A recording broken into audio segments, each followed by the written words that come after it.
10 টাকা পেয়ারা মাখানো দেন তো। পেয়ারা কাটা শুরু করে দিল এবং দেখতে পাচ্ছ ছোট ছোট টুকরো করে পেয়ারা কাটছে। এরকম করে পেয়ারা কাটা আমি খুব কম জায়গায় দেখেছি।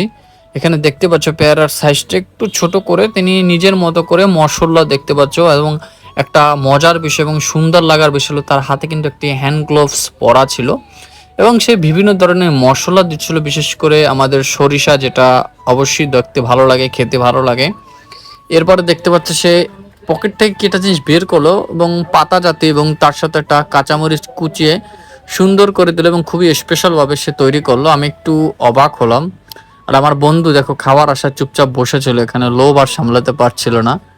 তো আমরা এখানে অলরেডি হয়ে গেছে আমাদের সেই পেয়ারা মাখানো, আমিও বসেছিলাম এবং পেয়ারাটি যখন আমি আমার হাতে নিলাম, হয়তো অনেকে বললে বিশ্বাস করবে না, পেয়ারাটি এত পরিমাণ শক্ত ছিল যে লাঠি ঢুকছিল না। তারপর আমি হাত দিয়ে খাচ্ছি। আর তোরা এখনো চ্যানেলটি সাবস্ক্রাইব করো নি, করে দাও, পেজে লাইক